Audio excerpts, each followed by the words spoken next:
Hello guys, welcome to Sumanth talks. అయితే మరి chicory song ఎంత పెద్ద హిట్ అయిందో, అంటే హిట్ అవ్వడం అంటే నా ఉద్దేశంలో అది ఈ రోజుల్లో ఇన్స్టాగ్రామ్లో ట్రెండ్ అవ్వడం, లేకపోతే వేరే దగ్గర ఏదో ఇంకెవరో రీల్స్ చేయడం, సో అట్లా కంపేర్ చేసుకుని హిట్ అని చెప్తున్నారు. కానీ అసలైన హిట్ అంటే యాంటీ ఫ్యాన్స్ కూడా ఆ సాంగ్ని పదే పదే వింటున్నారు చూడండి, అది హిట్ నా ఉద్దేశంలో. సో చికరీ సాంగ్ అయితే అలాంటి ఫీట్ అయితే సాధించింది. ఈ రోజున ఆల్మోస్ట్ 90 మిలియన్, 95 మిలియన్, దాదాపు ఇంకా 100 మిలియన్ అనుకోండి, దగ్గరలో ఉంది. సో రామ్ చరణ్ అన్న చాలా రోజుల తర్వాత 100 మిలియన్ సాంగ్ అయితే కొట్టాడు. లాస్ట్ టైం మనకి రంగస్థలం అనుకుంటా, సో ఒక సాంగ్ ఉంటుంది. సో మోస్ట్లీ ఆ ఆల్బమ్ అంతా మంచి హిట్ అయింది. అందులో ఒక్క సాంగ్ మాత్రం 100 మిలియన్ క్రాస్ చేసి ఒక మంచి రికార్డ్ అయితే సెట్ చేసింది. అది చరణ్ కెరీర్లో ఒక మంచి సాంగ్, ఒక కంప్లీట్ ఆల్బమ్ అనమాట.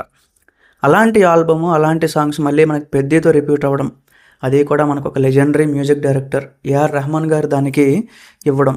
సో చికరీ సాంగ్ అనేది గైస్, ఇట్స్ ఎ కాంబినేషన్ అందరిది. అంటే చాలామంది చరణానికి ఇస్తున్నారు, నేను కూడా ఇస్తాను పర్సనల్. బట్ మనం దాని వెనక ఇంకెవరు ఉన్నారనేది కూడా మాట్లాడుకోవాలి. జానీ మాస్టర్, ఏఆర్ రెహమాన్, ఆ సాంగ్ పాడారు ఒక సింగర్, పాపులర్ సింగర్ మన బుచ్చిబాబు ఐడియా. సో ఇవన్నీ కలగలిపి ఒక మంచి సాంగ్ అయితే బయట తీసుకొచ్చారనమాట. సో గాయస్, ఇదేంటంటే 100 మిలియన్ కొట్టింది, ఇంకా అది ఇంకా 150కి వెళ్ళొచ్చు, 200కి వెళ్ళొచ్చు, చెప్పలేం. ఇప్పుడు నెక్స్ట్ పెద్ద నుంచి వచ్చే ప్రతి సాంగ్ ఇదే రేంజ్లో ఉండబోతుంది అని కూడా న్యూస్ ఉందన్నమాట. ఇదేంటంటే జస్ట్ ఒక లవ్ ట్రాక్ కాబట్టి దీని నుంచి ఎంతవరకు మనం ఎక్స్పెక్ట్ చేయాలి. ఇంత పెద్ద హిట్ అయింది అంటే ఎన్ని చూడలేదు మనము.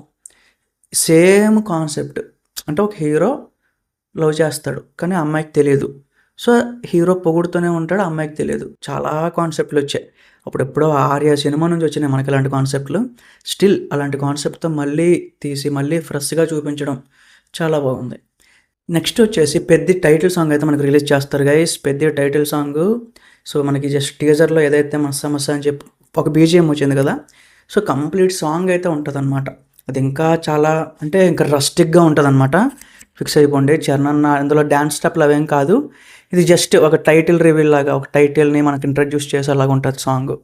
అది కూడా చాలా బాగుంటుంది. సో చూద్దాం గైస్, మీరు ఏమనుకుంటున్నారేంటి కామెంట్స్లో చెప్పండి. Thank you.